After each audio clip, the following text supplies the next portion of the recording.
These bathtub ring images of lakes and reservoirs along the Colorado River are common photos used in news headlines, and they try to paint a picture of the drought and water crisis in the American Southwest. But what they also serve as are crystal balls displaying the future at risk, as well as time capsules explaining the flaws of the past. Lake Mead and Lake Powell are the two largest reservoirs in the Colorado River system, and they showcase the importance of our present actions. Upon dissecting what led us here, we'll see how this environmental problem requires a transdisciplinary solution.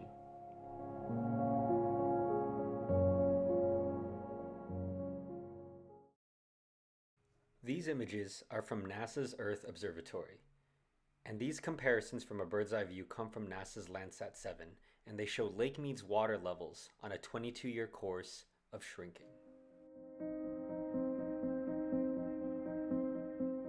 Here, the planet is giving us visual cues, and in short, we've been taking out more than the Colorado River can provide. Data from the Environmental Protection Agency can help illustrate what we are seeing visually.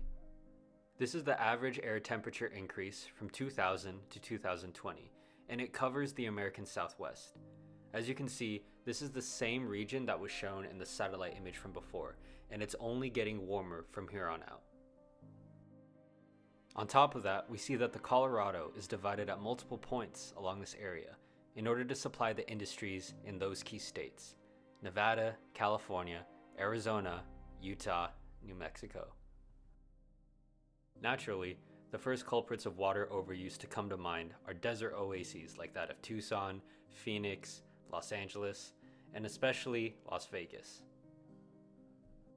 The thing is, these urban centers, with their combination of commercial, residential, and industrial uses, they only account for 11% of all water consumption in the West.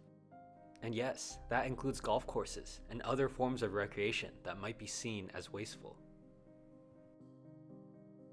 And on top of that, these urban centers have actually improved their water usage in recent decades by reduction and returning of excess.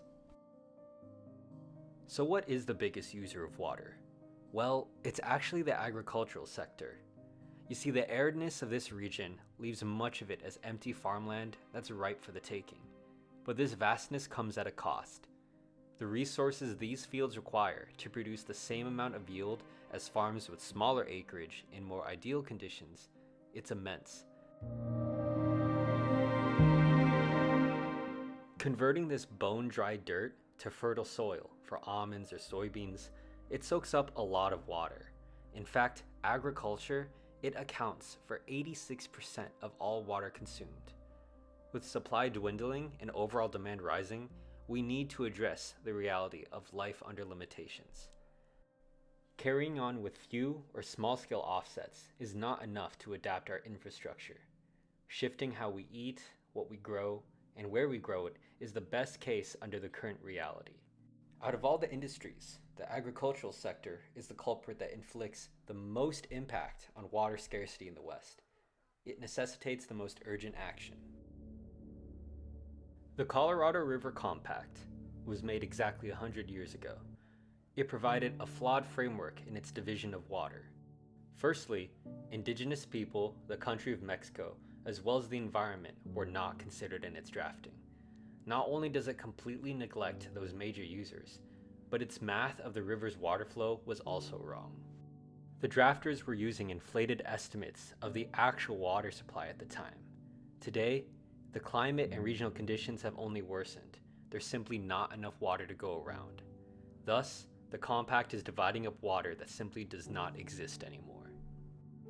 In August of 2022, a water shortage declaration was issued. As a result, each of the 7 states will have to cut their usage. But this blanket solution is not proportional to the problem, because population centers, like those in Nevada and those in Arizona, they have already been receiving less than their actual allotment. With the compact's management expiring in 2026, proportional cutbacks need to be applied to the biggest user in the lower basin, California.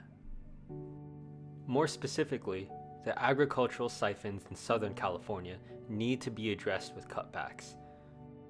Certain offsets and efforts have taken effect, but with over 80% of all water consumption stemming from this agriculture in California, water needs to be cut back. And using the deserts of these lower latitudes to supply a majority of the nation's food is not environmentally responsible. Thus, new Colorado River diversions to California should be adjusted to lower amounts, and farmland should be transitioned to regions and states further up north with alternative irrigations to replace the Lake Mead Reservoir.